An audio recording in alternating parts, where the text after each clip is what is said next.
Hey, what's going on, guys? Welcome back to the Mike Force podcast. I have my Armenian friend Voskan on the podcast today. He owns several companies. He talks about his upbringing, but we focus the conversation on protection dogs. Now, he brought his protection dog to demonstrate his capabilities for you in a video that I've linked down below. It's actually the first video. That video shows Barry, his Malinois protection dog, and all the things he's capable of doing, including biting on command, coming off the bite on command, and rubbing his belly to show his demeanor. I was so impressed by Barry and Andy's K9 Elite company that I picked up Barry's son. Yep, that's Shogun. What a cute little turd. So ironically, my dad's name is Barry and my call sign was Shogun. Okay, that's weird, but I linked that video down below. Also, if you're interested in protection dogs, I put all in the description, all of his points of contact for Voskan, for Andy's K9 Elite, and for his firearms training company in California. I know, that's an oxymoron. And without further ado, let's get to the podcast. Thanks, guys. Voskan. Yes, sir. Thanks for being on the podcast. Oh, we're starting. Okay. Yeah, we're starting. Oh, okay. Is this your first podcast? First ever, yes. So, okay. First time ever doing an interview like this? Yeah, first time. So don't mind me if I screw up a lot. You won't screw up, man. You own, you're a partner with Andy's K9. Yes, sir. And this K9 Elite, yeah. And then the Firearms Academy. Yes, it's my personal school that I'm teaching firearms classes to. And you're Armenian, right?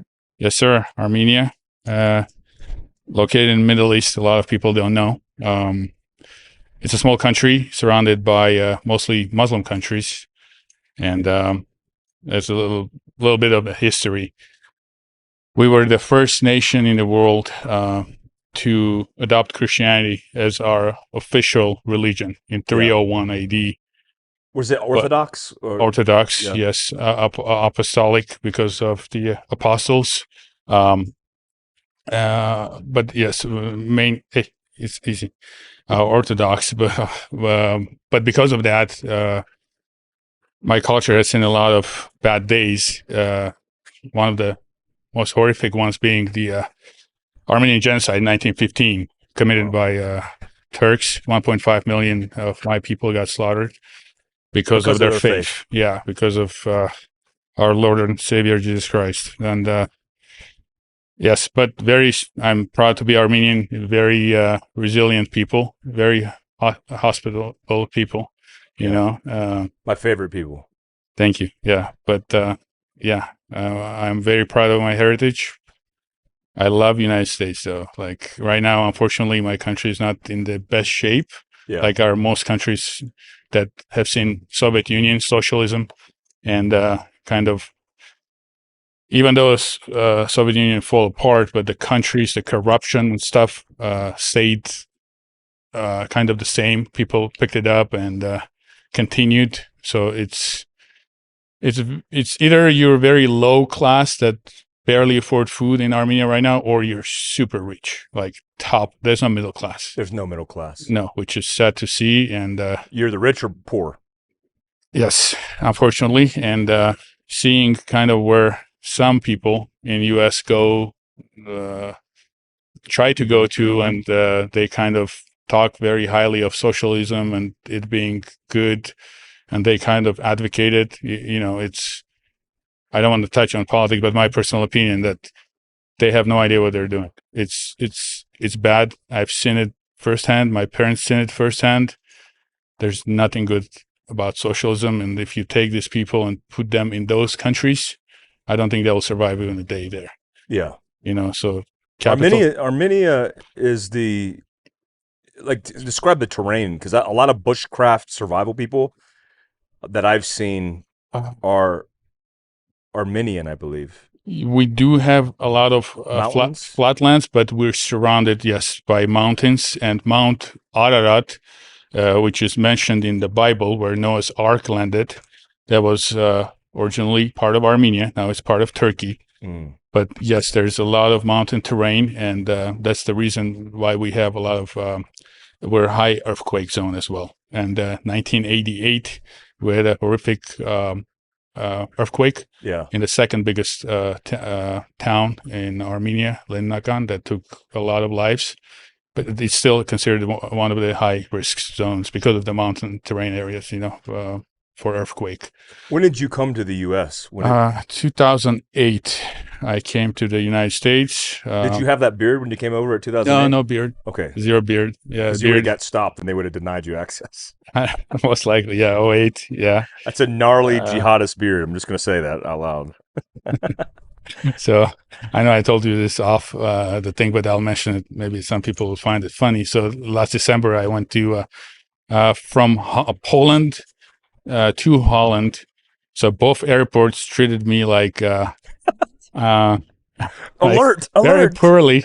They keep stopping me every 10, 15 feet. I'm like, you already stopped me. And I can see these guys check me. And then I go like 50 feet down. The other guys check me. And obviously I don't have anything to hide, but it was so funny. They're like, this guy has something to hide, you know? So yes, beard didn't do me any good, 100%. But once you get to know me, again, you can tell. Patriot, yeah. I love Voskan's this country. Patriot, yes, sir. I love this country. I'm thankful for, first of all, I'm thankful to God and that he gave me the opportunity to be here, move to this country, and I'm blessed with everything I have.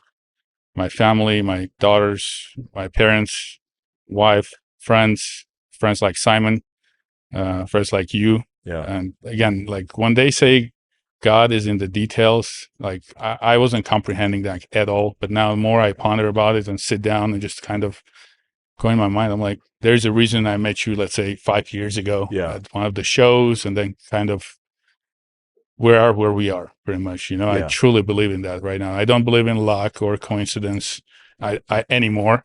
Before, of course, I would say, oh, I'm lucky I did this and that. And now I understand that it's all because of him. It's not luck. Yeah. Anything happens to me, good or bad, it's his will. So again, I'm thankful that he puts me there through struggles that I go through. And I think I become stronger, or maybe joy and happiness that he gives us, You have your entire family, nearly your closest family, has come over here? No, actually, I had two uncles who came after me, but unfortunately, they both passed away. How that happened? So just one had problems with heart, and the other one had a cancer. Oh man, sorry to hear that. Thank you. But again, at the time, I was like super sad, and I'm sad now too. But again, I'm grateful for the opportunity that I had those type of uncles, and they taught me a lot. Yeah. But you know how it is, right? People pass, and then you suddenly realize how valuable they were for you. So more I mature now, I'm like, you have to cherish every second with the people you have now, so you don't, so you understand and grasp what you're losing later. Yeah. But yeah, rather than that, my two cousins are here, but the rest of my family is still in Armenia. Okay. It's very. Your dad isn't over my here? Dad and my mom. Yes, I don't have any siblings, so my dad, my mom, and me, my daughters, my wife were here. Yeah. How was that decision made to migrate to the U.S.? Because obviously, there's lots of reasons on how people come over, but you guys came over really in the early stages of the global war on terror, 2008, where things were pretty crazy in the world. Yes. So, well, I'll talk on behalf of my family. Definitely, Middle East was getting, pretty heated. But as far as my dad's decision was based on me, he's like he studied in Russia for 18 years. He's a doctor in the science. Like, he has so many degrees, very smart man. But when he came back to Armenia, there was no jobs for him. Job opportunities up until today that will present themselves to people with connections. So if I know someone in higher places, even though I'm not the smartest from the university, I will get that job. The smartest kid might go end up driving a taxi or an Uber. So him being like looking into the future is like, this kid doesn't have a future here.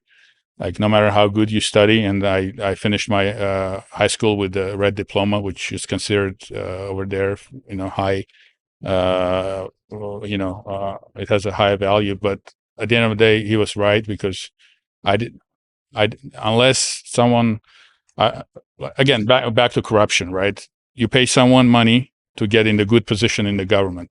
And I'm saddened to say, but up until today, even the highest ranks of government positions have a Paid. money tag on them. Bought. Yeah. 500,000, $1 million. You pay, like, you can be in the top place of the government. But people do that because they know they're going to make money back, right? It's like 4 years, they're, let's say, part of the whatever group. They just, again, goes back to corruption. That's why the Armenia is where it is right now. And a lot of people fleeing, a lot, because of that, because they see their kids don't have future. It was the main reason my dad made the decision to come out. He wanted to give you more options, more choice. 100%. And I'm thankful that he chose the best country in the world. No matter what's happening now, it still is the best country in the world. And again, I'm proud to be an American. I'm proud of my heritage, but 100%, I'm, like you said, I like to call myself a patriot too. And again, I'm grateful for the opportunity to be here and to help with whatever I can, and, to bring up United States, to make it better place. What are your thoughts on the California thing? Because you live in California, outside of Los Angeles, and you are a firearms enthusiast. You're a patriot because you grew up being embedded in understanding, like, the sacrifice of people and resilience and freedom, and you didn't take that for granted. But California is very insane right now. I mean, that's the only word to describe it. But you're still there, and you had some ideas you shared with me before about, like, hey, you just can't abandon the place that you set roots, right? Yes, I truly believe that, and I see this as a test to test our resilience and our strength. Because let's be honest, let's say we all flee from California. We go to other states like Texas and Florida. California is going to fall, and then they will come after other states. It's just a matter of time. If people think that, okay, let's abandon one state, let's run away, let's sacrifice that state, let's go to the better place and they're safe, in my humble opinion, that's not the way to go. The way to go is to actually stand your ground and to fight back. Like, for example, the school system during COVID, my daughter's school implemented a mandatory vaccination. So I wrote a nice big letter to the school saying that I'm taking my kid out of school.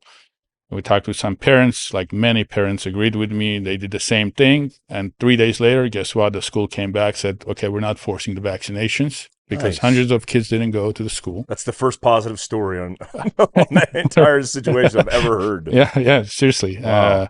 I don't want to mention the name of the school, but they didn't mandate it nope, because so many parents pushed back.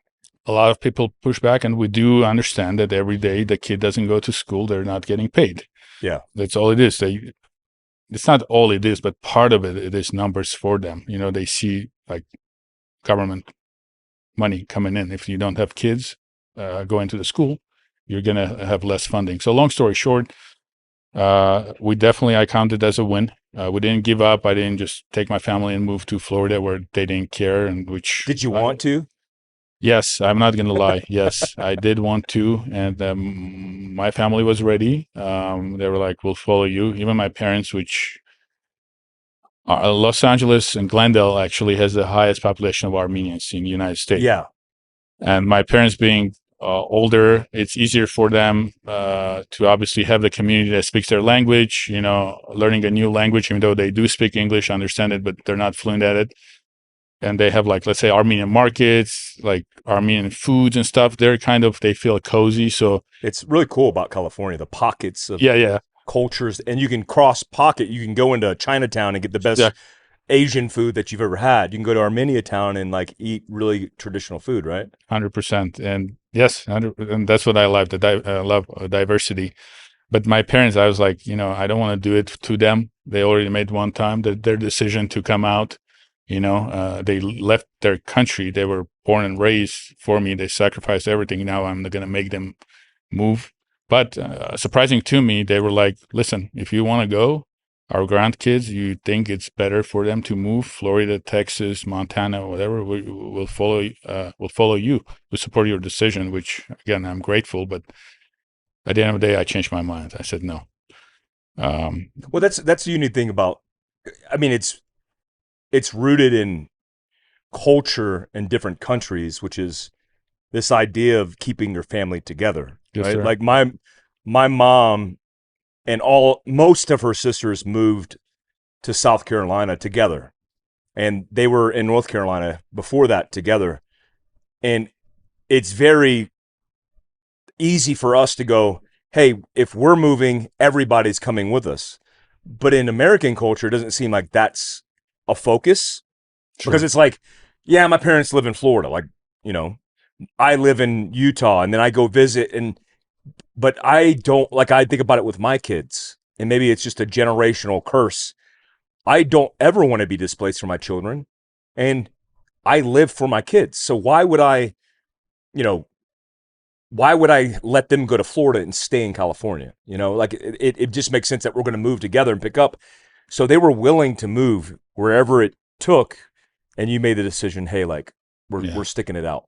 100%. And it is rooted in Armenian culture too. Up until today, you have like 3 houses that share the same, let's say, yard. Yeah, compound. And 3 different families. They live together. Their kids grow up like in this, like, yes, definitely it's embedded in our culture. And I think it's a good thing. Yes, I do believe that kids need, especially boys, I would say, need to be independent. Like they need to learn the independency, but like I should say, American way, in a sense that when they say, okay, you hit 18, you go do your thing, you know, you choose your own state, you go work, you're like independent. I don't think that's the right solution either, in my opinion.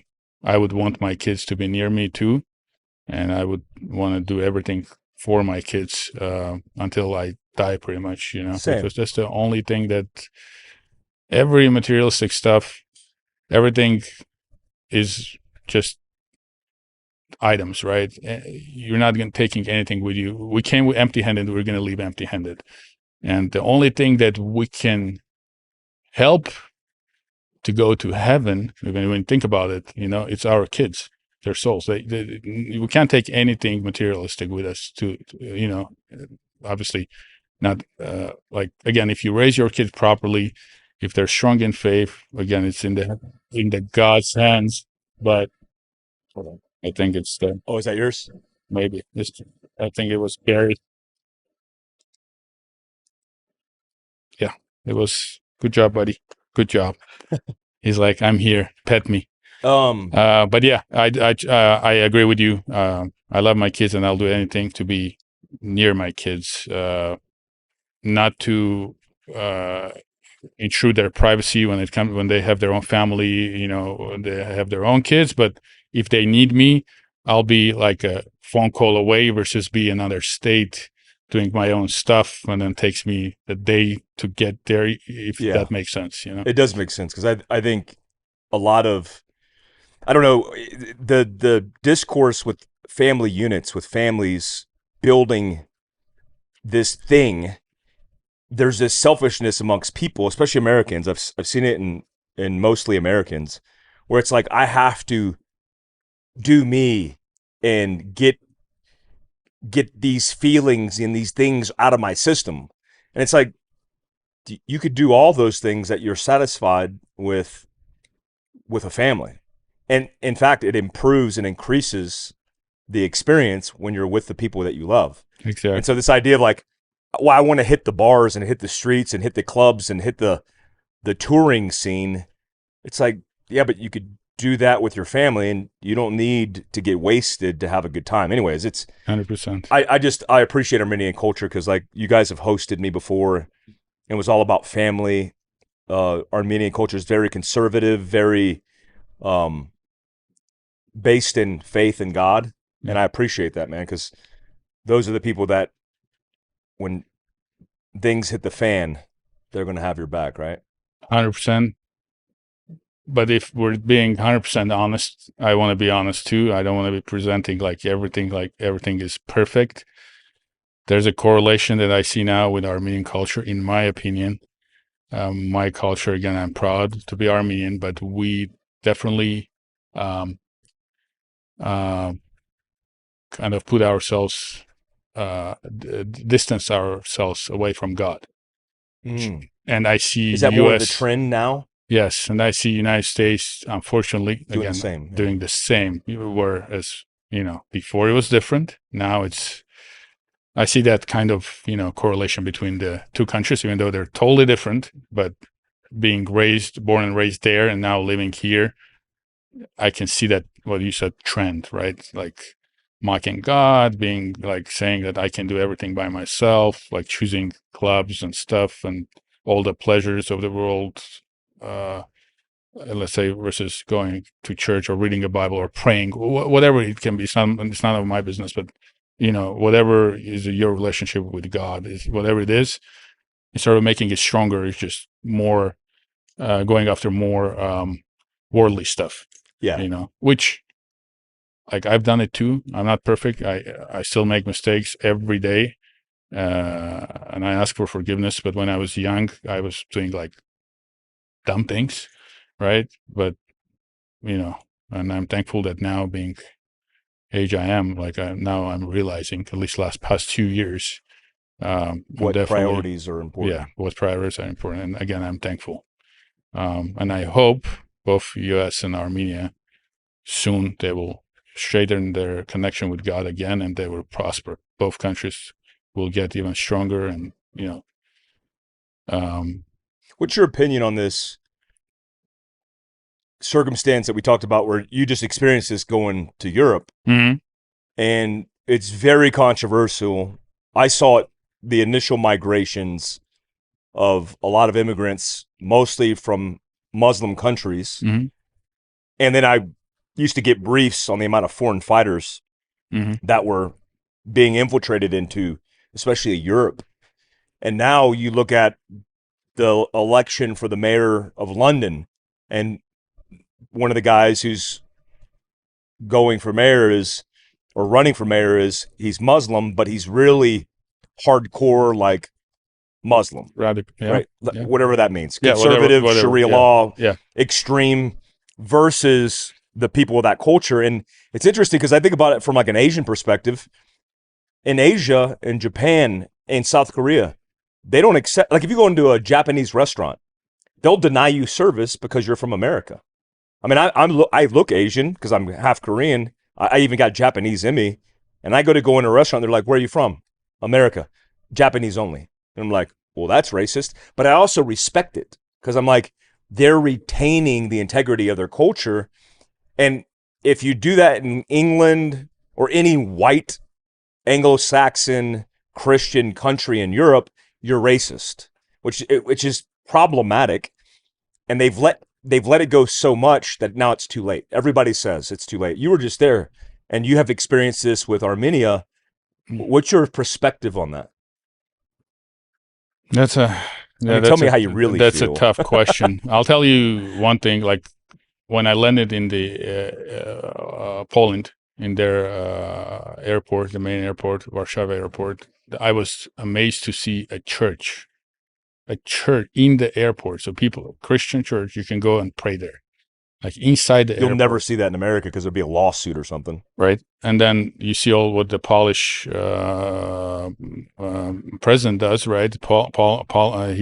He's kind of like exactly what you said. Like he's taking the part, no immigrants. If you come legally, there shouldn't be more. That's right. They took a hard stance on it. Very hard Poland stance. did, That's why everyone is trying to drag him down. All the European Union talking bad things about him. At the end of the day, I'll just ask this question: if Muslim countries are so good, why are Muslims fleeing to Christian country and forcing their laws and their ideology on Christian countries? If it's so great, so good, just stay in your country. It is an infiltration, and some countries, I think they are doomed. But again, if they go back, in my opinion, go back to their faith and become strong in their faith, God willing, they will bring back their countries, and it will be a Europe that we knew of like years ago. I have a lot of friends who live in Belgium and France, in Italy. They 35, 40 years. They're like, we don't recognize. Nothing is left from Europe.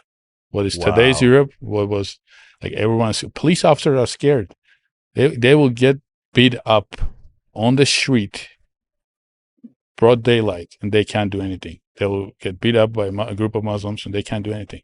Wow. So if the police officer is scared, how is regular citizen going to feel of doing anything? Of course they're going to be scared, yeah. right? So yes, it's sad to see, but I don't believe it's too late. Again, at the end of the day, it's never late, but they need to do something. If they let it go like it is going right now, every single European country is going to fall. It's my opinion, and it's sad, but it is the truth because they're pushing their agenda, and no one is pushing back. No one is pushing back. No one. You were likely in Belgium shopping dogs, right? Yes, Belgium and Holland are very known for these beautiful creatures, Belgian Malinois and Dutch Shepherds. I went there, saw a couple of vendors, created some new connections. The dog I actually brought back is a German short-hair pointer, which is a detection dog. So he was trained in explosives, detecting explosives. So I imported him here. I put some time into training, and I'm going to sell him either to a police department who's interested, or maybe civilians who do that type of work. Yeah.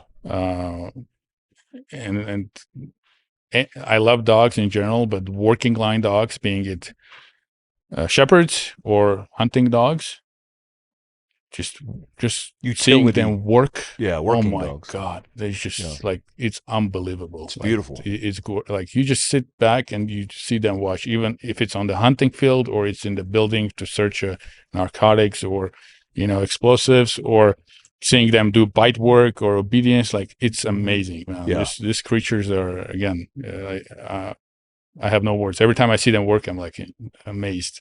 I love it. Voskan, for you guys, Voskan gifted me a Belgian Malinois from his training group. It's called Andy's K9.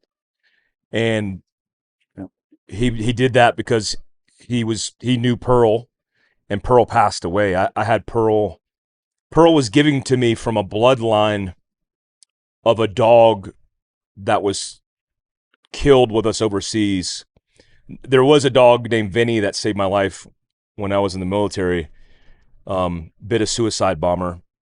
And then on another trip to Afghanistan, we had a dog that was killed, and his breeders heard that story, contacted me, and from that bloodline, they donated me a dog named Pearl that wound up passing away after only 9 years. I only got 9 years with Pearl, but she was with me nearly every day of my life, and she was my service dog because I'm missing most of my hamstring on my right leg, and my knee buckles, and I got a drop foot in my left foot from my botched back surgery, so I actually need the bracing support of a service dog. If I'm doing anything crazy, which I typically don't do, but that dog that you just dropped off today, Sure. He's in the kennel outside. To walk me through a lot of people don't understand K9 dog program things. How does this whole thing work with Belgium? And like, a lot of the bloodlines are coming from that country. Yes. And then there are people who are breeding in their own backyard, right?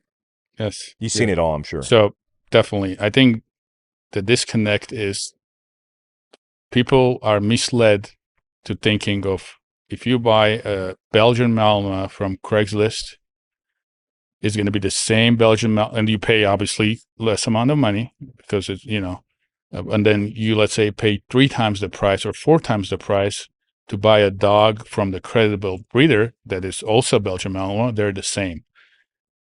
It can be farther from the truth. They're not the same. bloodline or genetics, what we call them. I can have two same Malinois in front, two same breed dogs, right? One would be a mutt and the other one would be from very reputable breeder with good bloodlines.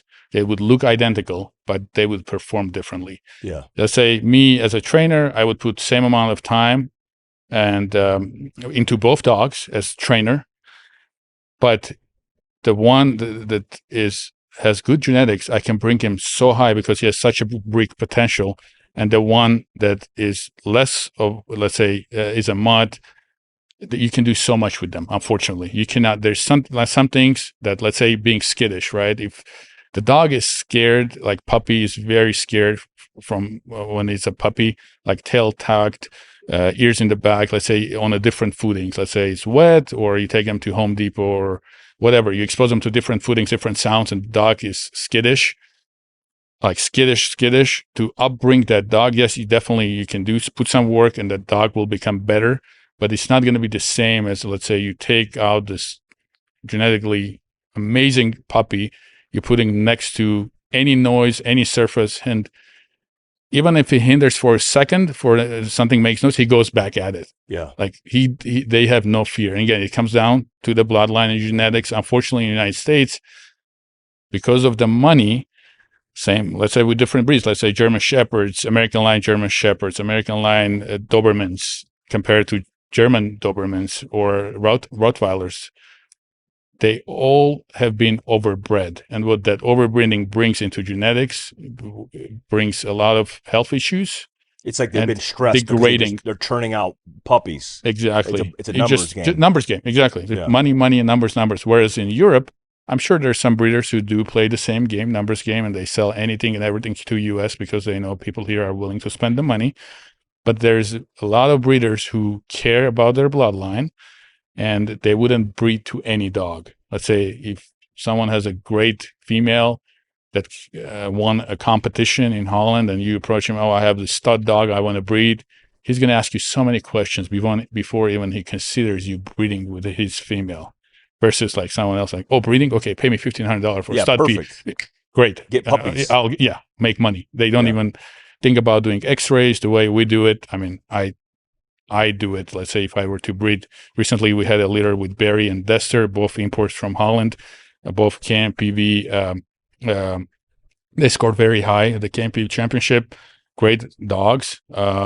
Before I did the breeding, we did x-rays, both on the mom and dad. I know they're healthy dogs, but it doesn't matter. We do the x-rays of the hips, joints, heart issues, just in case. And if one of those tests comes back negatively, I wouldn't take a chance into the breeding because one of those puppies might inherit one of those problems from the parents. But again, most breeders, but that's what makes the price higher, right? Like the person who does his due diligence, go through everything, doesn't jump through loopholes, takes the dogs to the vet, does everything properly, have healthy puppies, does the vaccinations, deworming, everything in time, takes care of the puppies. Proper upbringing of the puppies is very crucial as well. And then he gives you a puppy, let's say, for $3,500 versus $300 from Craigslist, and you're like, oh no, this is too much. Believe me, down the line, if you, let's say, dog lives with you 10, 15 years, that money you saved on the puppy originally, you're going to pay in vet bills down the line within 100%. I know so many people that have done it, they regretted it, but the dog is already part of their family. They're not going to say, hey, I have, of course. They take care of the family and good for them, but they take care of the dog.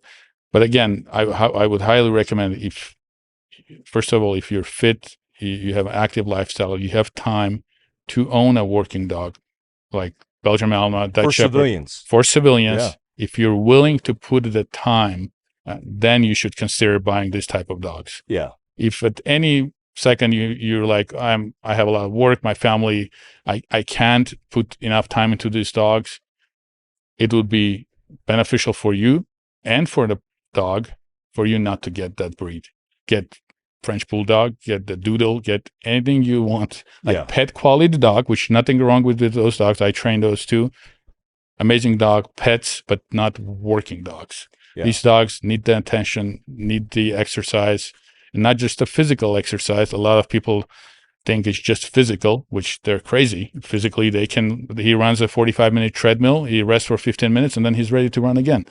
But the thing, and a lot of trainers would agree with me, when you give them mental exercises, you make them think, that's what tires them out.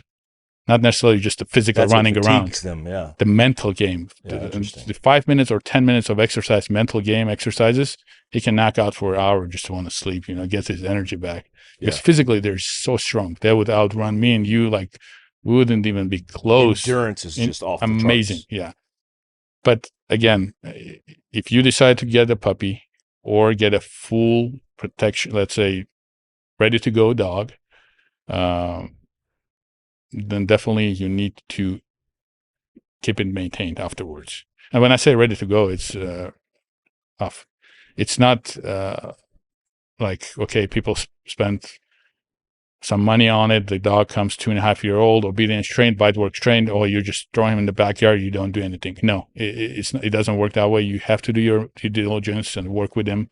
It's just, I understand some people cannot put the time. They're not willing to do potty training from 8 weeks old. They just don't have the time. They're busy with their life and they want to save that 2.5 years of training and the money on the trainers and the vet bills and, just food.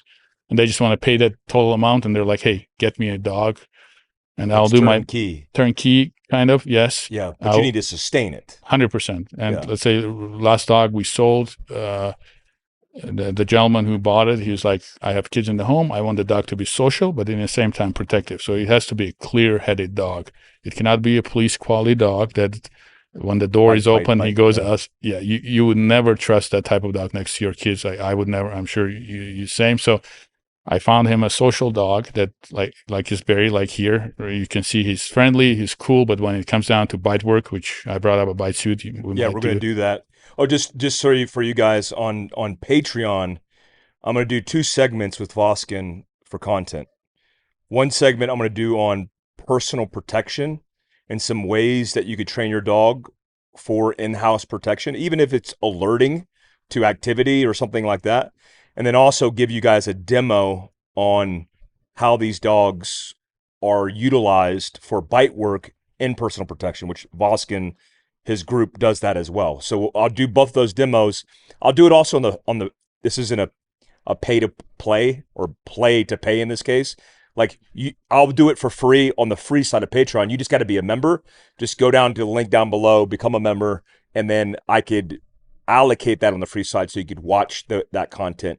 And I'll make sure that by the time this comes out, if you hit that link, you'll be able to reference that video for personal protection. Because ultimately, that's one of the reasons why I wanted to talk to Voskan about this, is because I think there's a lot of opportunity for civilians who think, oh, that's just a military working dog or a police dog. It's like, no, you could have them, like Voskan trained my dog, Jax, which is technically taking the place of Pearl, but had to be trained and socialized because we have babies in the house. And there's a whole protocol and process to immerse him into the house and get him conditioned. But Voskan's the expert at that. He also has 3 puppies available right now. Yes, sir. I don't know I can't guarantee that they'll be available. This will be a few days behind by the time we post it. But I'll also put that link to where you could purchase those dogs or contact Voskan down below if you're interested. I'll send Julian, my media guy, the pictures of the pups too, so you guys could see them. Maybe we could populate them on screen as well. Perfect. So tell me about, is Barry? Barry, yep. Tell me about Barry, because Barry, some of the dogs I worked with in special operations, he recognizes his name really well. Yeah. So the dogs I worked with in special operations, there were 2 types of dogs. There was one that was like, this dog's a killer. We have to muzzle him when he's around operators because he'll bite them. I've seen a dog on a vehicle interdiction when they landed, bit one of my buddies in the back of the hamstring because he got so excited because they were under fire when they got off the helicopter. He actually got, dude, my buddy Jeremy, he was with A Squadron. He was with the A3 at the time. They landed the helicopters, interdicted a vehicle. Actually, I think it was a bike. They got off the bike. One of the guys laid in the prone and sprayed the entire element with an AK. Jeremy got shot in the forearm, so it shattered his forearm. So he's like, everybody's shooting and killing the bad guys. He gets shot in the forearm, and while he's shot and he's screaming, he probably looked like a jihadist because of the way he was screaming. What is that on my arm? That's probably some food question. Or something. Yeah. He get when you got babies, that's what happens. Get shot in the arm, it shatters his arm. He's screaming, and then he hates dogs, which I never trusted Jeremy all the way because he hates dogs. But then the Malinois on that op and the handler are behind him, and it bites him in the hamstring. So he's like screaming because his arm's shot, and then the dog is ripping his hamstring off his leg. It was horrible. But there's those kind of dogs, and then there's that. Yes. My buddy, I won't mention his last name because he's still on the job, but my buddy Mark, he had a dog named Rex, and Rex would go bite bad guys and do some crazy stuff, like save lives, come back to the hooch, have like blood on him, just a mess, and then he would be on his lap, be on Mark's lap like a puppy. And I can call Rex over, he'd sit on my lap like a puppy. And he was like the operator's best friends. Yeah. Why are there two such crazy variables with Malinois, where one's like the deadly, like you can't trust him because he's like Hannibal Lecter, and then the other one's like Barry, so sweet, but will rip your arm off. So, that's a great question. Again, in my experience, it goes back to genetics. There's some people who are actually looking for that type of dog, the killer type of dog right now. Let's say I have a friend who really wanted that type of dog, and that bloodline, let's say the dog's name is Boris. That dog is known to produce that type of dogs who have handler aggression. Like if he's on the bite and you try to take him off, he turns around and he bites you because of that, the arousal level, and he's so much into it. And there's dogs like Barry, who we call clear-headed, right? That means when it's time to work, he's working. When he's off to work, when just relax. He can chill like this on the couch. He has that on and off switch. A lot of trainers use that, and I love it. For Malinois, on and off. Let's say if there's someone to walk in here and present a threat right now and start yelling at us, he would go like on alert mode, and then if I tell him the word, he would just go, and without hesitation, he will bite. At the same time, we have people... He bites on command? He bites on command, or we also train them bite demeanor to make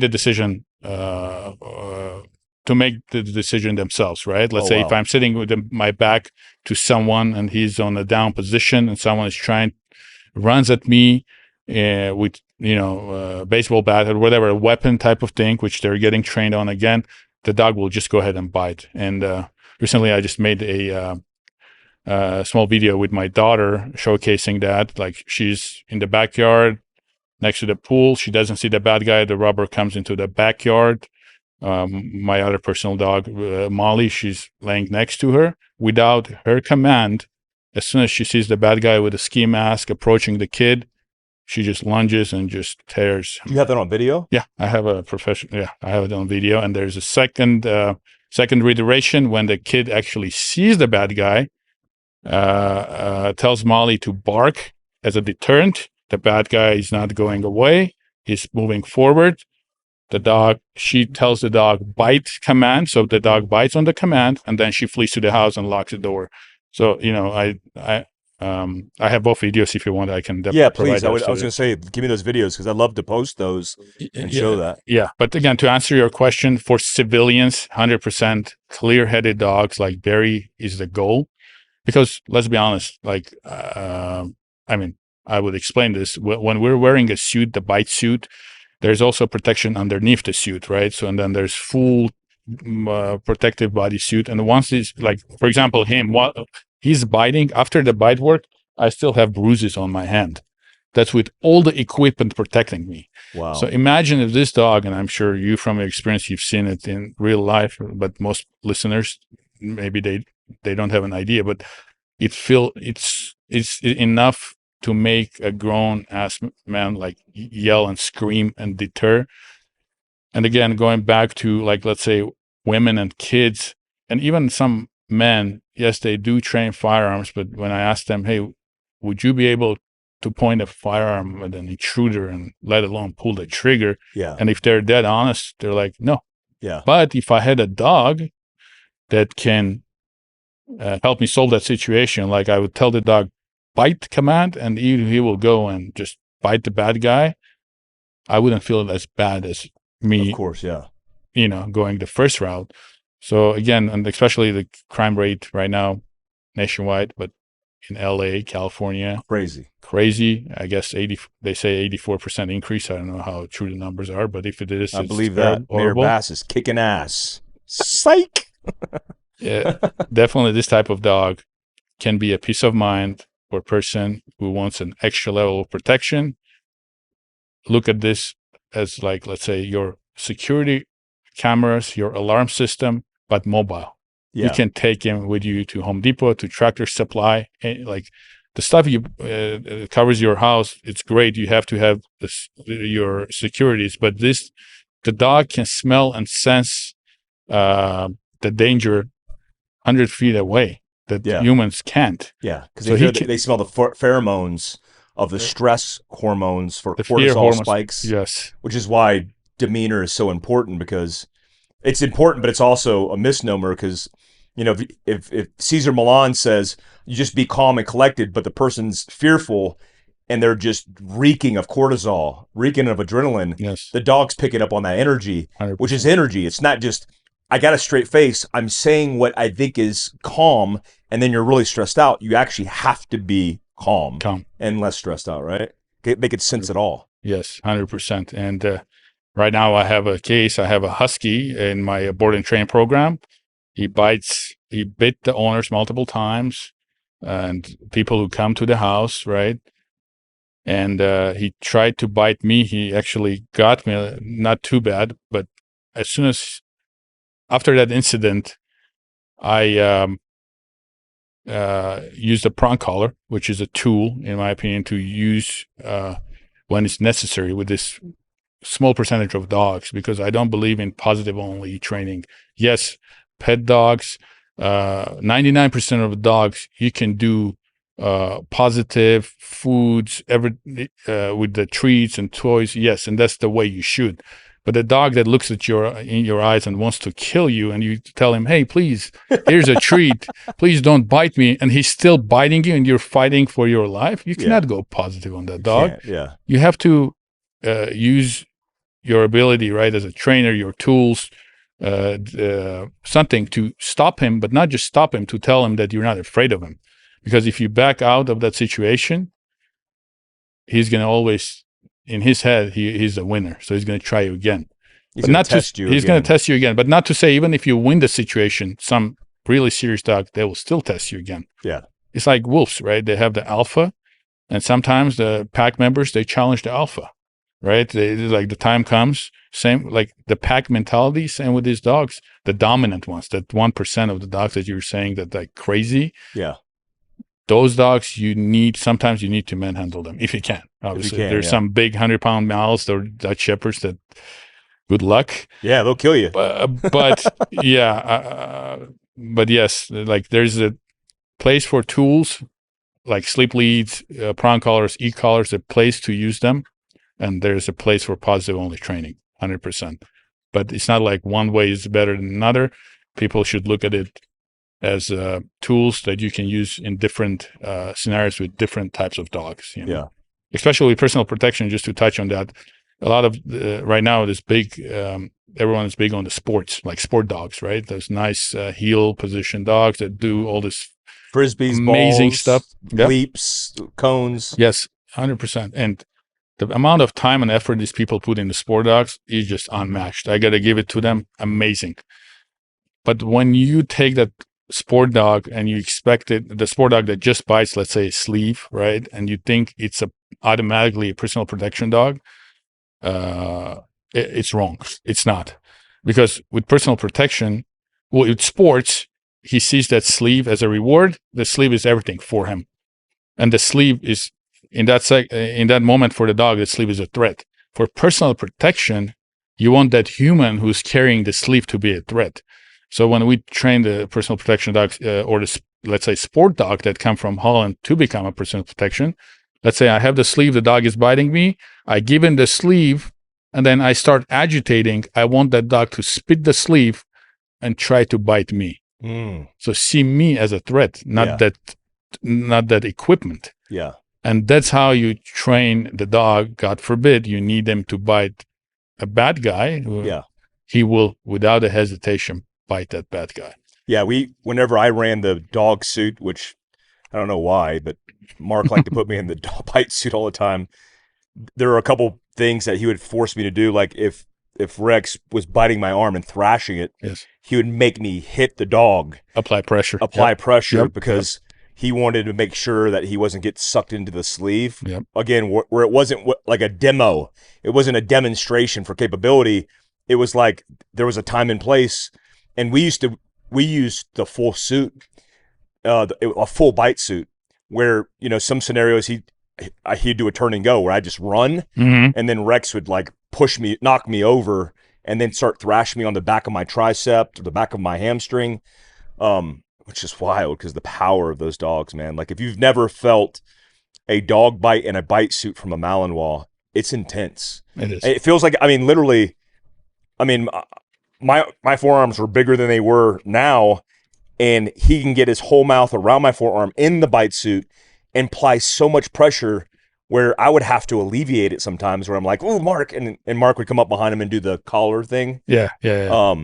Just because he was just so powerful, and I can't even imagine no bite suit, skinny jihadist or whatever on target. Dude, those dudes would get thrashed. Yes. But again, when you're looking for compliance, those dudes would immediately comply, because if they try to fight at all, the attack would get more severe. And that's a really delineating factor for people. What are the categories of these types of dogs that you train, and how you break them down? Because again, I think there's a misnomer. Like people go, "Oh yeah, my Labradoodle is trained in personal protection," and it's like, is he really? Because I don't even think his genetics by design are programmed for that. These guys by design have been bred for that. Yes, 100%. And I would do a correlation, like try to compare it with, like, for example, firearms, right? If you have a target at 300 yards, pistols are great for self-defense for close quarters, right? You cannot take that pistol and reach 300 yards. You have to use a designated marksman rifle for long range, right? Different tools for different purposes. Same analogy applies to this type of dogs. Yes, I've heard that too. Let's say Caucasian Shepherds. Right now, they're very popular. Like huge dogs. You look at them, you're already scared. Like huge, crazy dogs, but territorial dogs. They're made to protect the flock, fight the wolves. And one guy is like, my dogs will tear anyone who steps into my property. I'm like, okay, you want to test it? I go there with the sleeve and the thing and the stick. They start barking. I approach them. Closer I get, I see they get more intimidated because no one ever challenged them. Just barking was enough. I get close. They literally, both of them just scattered. So people think that just because you have a German Shepherd, or even, let's say, a Rottweiler, the dog that is capable of protection, unless you train them and condition them to proper technique of biting, they escalate their force. They don't know how to bite. Fear bite. Yes, they can bite, fear bite and let go. But thrashing, it's a skill. You put so much time into the dog. Like we use blank guns next to the dog. Let's say you make a lot of dogs, if they bite and they hear a loud sound, they let off the bite. Yeah. Like recently I was doing a demonstration, let's say with Barry. We'll do it later today. Like he bites on the suit, I can lift him up. I can put him against the wall, literally upside. He's still biting. Like a lot of people don't understand that he just wasn't born like this. He was conditioned to be like this. All the stress, like you were saying, you were doing like applying pressure, like you're hitting the dog, but you're not. You're actually, that will happen in real life. If the dog bites a bad guy, the bad guy is going to try to hurt him in some way, shape, or form. And if he's not trained to that type of scenarios in training, most likely the dog will pop off the bite or run away. And there's plenty of videos on YouTube. People do it on purpose. The person sitting with their shepherds watching TV, and the bad guy comes into the yelling, screaming. The first thing the dog does is runs away. Lets their owner sit there. They run away. Like because the dog hasn't been conditioned. But some dogs, because of genetics, even if you try to condition them, unfortunately, they cannot become personal protection dogs. Yeah. So genetics, again, going back to genetics, they play a huge role. But you have proper genetics, you have proper training, you will have a good quality dog that will literally give their life for you and your family when you need it the most, without any hesitation.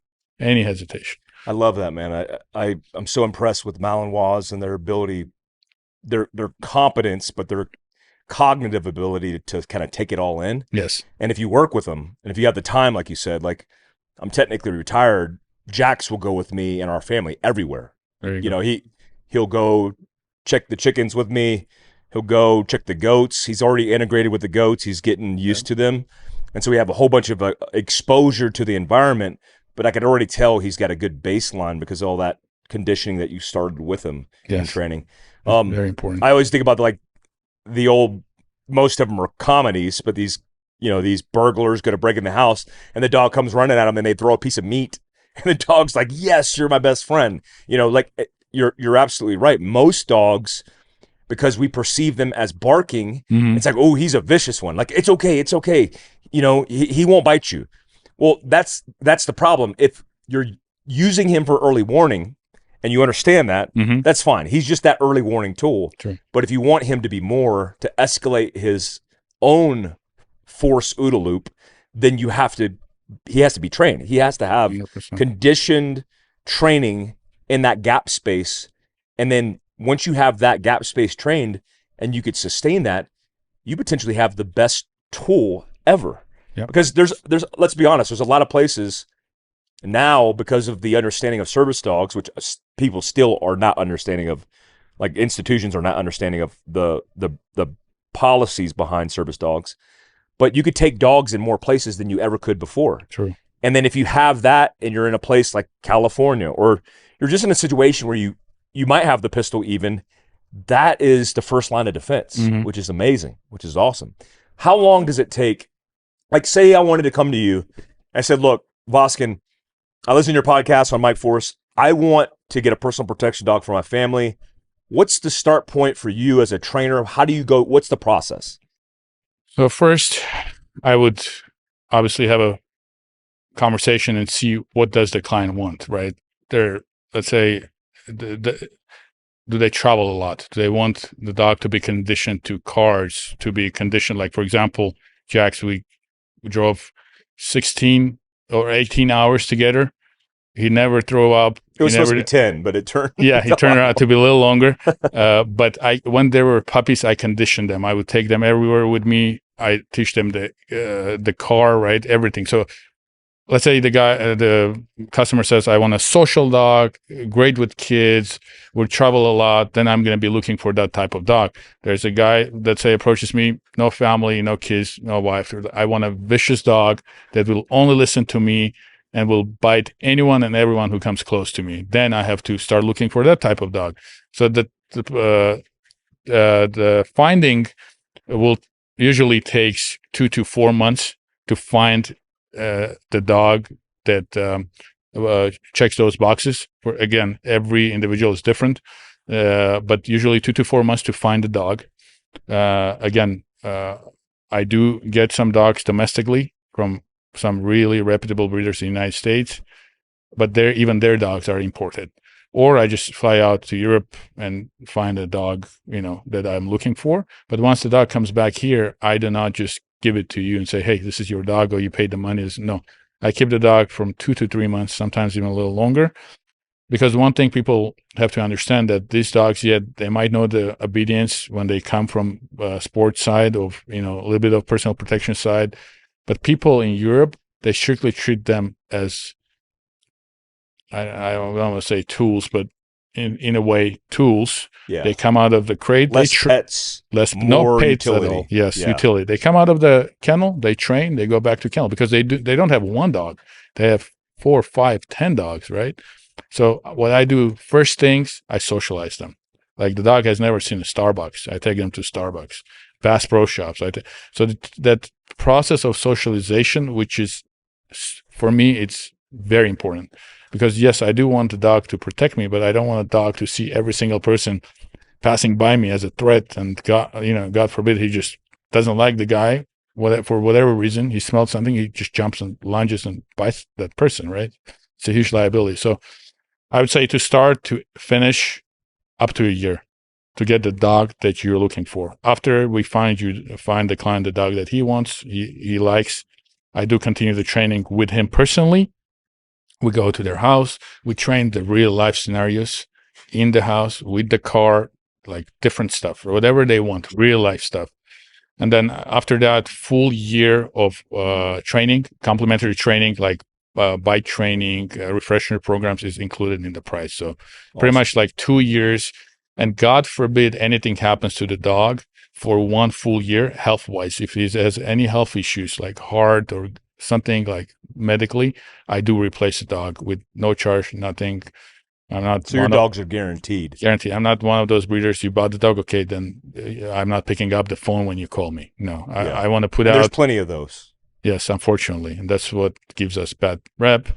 And I'm new to this game, and I'll be honest, I'm learning every day. I'm evolving as a dog trainer myself, and I love the process. And I wouldn't say I'm the best, nowhere near, but I'm learning from the best. I'm trying to go expose myself as much as I can, go to the best places, source these dogs from the best places those guys, the other reputable breeders are sourcing from, so I'm trying to put out there quality product, less, let's say 2-3 dogs a year, versus some breeders do, let's say 20, 30 of them, right? Production dog people, 20, 30, because they have the name, the reputation, and good for them. But I'd rather do less, but quality, and have my name. Let's say you sit down, you have your dog. It's like, oh, you got your dog. Who you got your dog from? Oh, Voskan, help me out. Okay, now this guy reaches out to me. Word of mouth, but good. My work shows in the dog, not my words. I don't sit here and try to boost my ego, but you see the dog, you see him work, you're like, okay, enough said. That's all. That's what I'm striving to be. Yeah. And me and my team, that's what we're trying to be: quality versus quantity. Yeah. Because I think that in the long run, that's better. Because we want to be in the game for a longer period of time. Yeah. Versus go make the quick money. Like we mentioned earlier, those breeders who don't care about bloodline, just push numbers, sick dog, no sick dog, off. So right now you see there's some people passing by and the dog goes into the alert mode. But good job, Barry. But I hope that answered the question. You always want, I remember the first time that I got Pearl, I got her from a nonprofit that focuses on training service dogs. And they said, oh yeah, she's going to get to you in 6 months. And that broke my heart because I'm like, 6 months? And they're like, look, we have to train her. Yeah. And she has to be conditioned. She has to be worked. And not that you can't do that, but at least get us a base. And a lot of people that I've seen in the space, again, they're turning capital. So they're like, here's a dog who's capable of personal protection, which is a broad field of expertise, very narrow in focus, but broad. Here's a dog, and you could do it yourself. It's like, no, you need experts. It's like if you expect it to be the best, then you're going to have to invest the time, 100%. and that's just part of the process. And I like the idea that you go through and down select the dog based on the requirement versus making the dog fit the requirement. Exactly. Yes. That's awesome. Lastly, let's talk about Sure. the firearms portion of it. That's where we met. We met on flat ranges. Yeah. You've instructed for me. You've safetied for me, and you've done a whole bunch of stuff because of your competency with a firearm. Did you grow up with firearms in Armenia? Zero. I had zero exposure to firearms, but I always loved them. Funny story. We got the letter that I'm going to be receiving my green card within next year. So every day I would go check the mailbox. The day I think it was Tuesday, the day I got my green card, the next morning, because the gun stores were already closed, I was at the shop at the door of the gun store. Bought my first gun. It was a 45, which I don't recommend for first-time buyers. I didn't know better at the time. but I took a couple of classes, but got into it. I'll give the credit where credit is due. Out in California, Mike Levy, Knockout Lights. He's my mentor. He's the guy who he taught me pretty much to the level that after that I was just kind of getting better and better, and that my skill was proficient enough to come out and, let's say, train with you. But he played a big role in my kind of growing in He's the a firearms. SWAT background, right? Yes, Police officer. I believe so. He's Yeah, retired. but great instructor, man. Yeah. I've taken so many classes, and that's one thing that I would highly encourage people who listen to this podcast. Yes, you can buy a $10,000 Atlas or crazy fancy 2011, but my recommendation: buy a $500 Glock and spend $9,500 on training, ammo and training. Same. That will get you a longer way. Ammo and training. Than having a fancy gun that you don't know how to shoot and operate. And I've seen it happen on my range numerous times, like crazy guns, and the person blaming the gun because of lack of skill. Is like, I paid this much money, this gun's supposed to be shooting good. I'm like, no, it's you, man. It's not the case. It's you. Yeah. It's not the arrow, it's the Indian behind the arrow, like trying to explain it to them, like, no, you can give me the best, let's say, Porsche and tell me, hey, drive it. I'm going to wreck it. I'm not a driver. Yeah. Like, that's the analogy I give them. Like, take it easy. But unfortunately, again, people, they go after the best, the fanciest, they fall into the trap. So if I can give one piece of advice to people who are starting into the firearms, please spend your money and your time into training.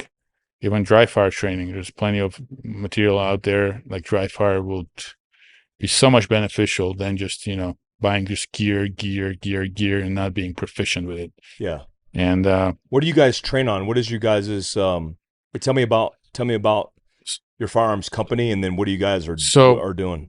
So I'm the main instructor for a pistol and the AR platform. As far as my qualifications: California Department of Justice firearms instructor, law enforcement firearms instructors, and obviously also CCW firearms instructor.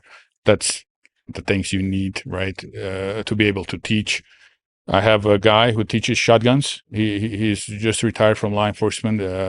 He's very proficient, wealth of knowledge when it comes down to shotguns.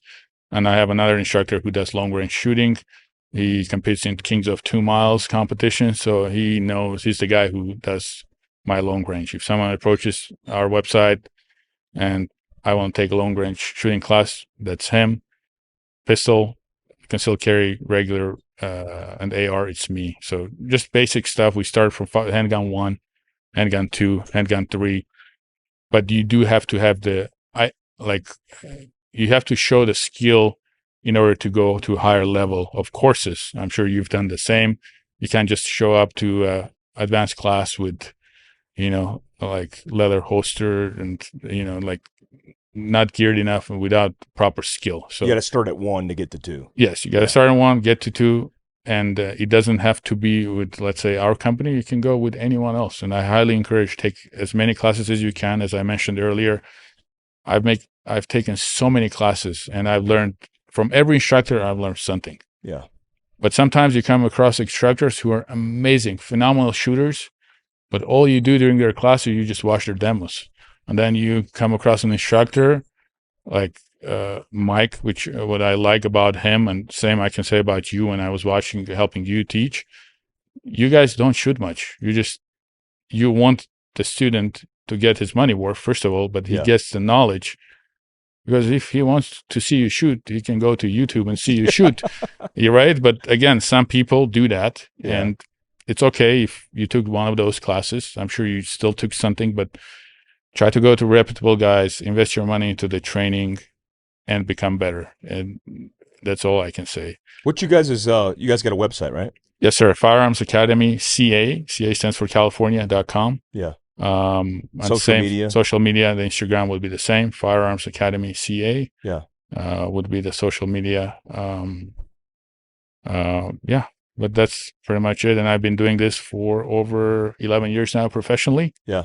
By professionally, I mean with credentials, insurance, and and I love the job. Honestly, I love to see that after, let's say, 4 hours, my basic course is 4 hours long. The person comes in with zero knowledge, can't handle a firearm, can't hold it, can't shoot a target from 5 yards. After 4 yards, is making this nice groups. He has a big smile on his face. I'm like, did you learn something? He's like, yes.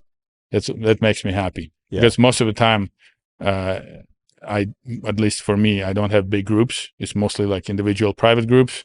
Believe it or not, 70% women, especially now, like last 2 years, big number of women, which is, I love it, highly encourage if you guys have guns and you want to take training. Again, no matter who you go with, just go out there and train, because it is a perishable skill, and you do need to keep it trained. If you don't, let's say if you shoot it once a year, and a year later you go out and you expect to have same skill of proficiency, you're just lying to yourself. You're not going to be able to do that. Yeah.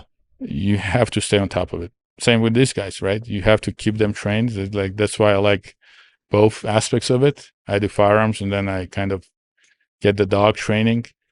Keeps me in check, and I have to keep them in check. Yeah.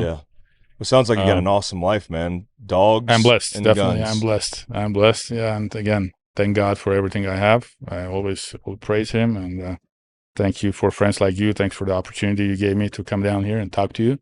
It actually went very well. I was pretty hesitant. No, you did great for our first podcast. time. What do you guys think? Bash Voskan with amazing comments, because he did great his first podcast. I'll link all of Voskan's stuff down below, his training courses, his websites for the dogs. Also, if you're interested in purchasing dogs, I would advocate for that as well, because a lot of you guys, if you're watching this kind of stuff, you might say to yourself, hey, I have the discipline, I have the time. And if you're one of those guys, then these puppies might be for you. I actually told him, I was like, hey, I want to get one of those puppies. He's like, no, I got your dog. We trained your dog. I was like, no, I love puppies because I want a puppy. But Voskan, man, I appreciate you coming on the podcast. And I'll leave you last words if you got anything else to say. Let's close it with you. Oh, man, I don't know. I'm thankful again to being here. I just want to tell you, God bless you and your family. Be strong. Again, God puts us through the situations for a reason, and the only thing it does, it makes our faith stronger. And thank you so much for the opportunity. I appreciate you, and I'm thankful to call you a friend. And I'm happy to be here. Honestly, this podcast was a bonus, but sitting down and talking to you and bringing the dog to you and seeing you guys happy, the kids, that made my day. That was honestly why I'm here. So thank you again. I appreciate it. Thank you, Voskan. Thank you for the hospitality, man. And like, I mean, I'm hosting you, but you always host me, even when you drive 20 hours across the country. It should have been 10 hours. I appreciate you, and I'm thankful. And guys, let's support Voskan and his groups. And we'll head out and do the Patreon content. Yes, for sure. Which would be awesome. We're going to have that segment of content for you as well. I appreciate you guys. Till next time. He's ready. Bye. Take care, guys. Thank you.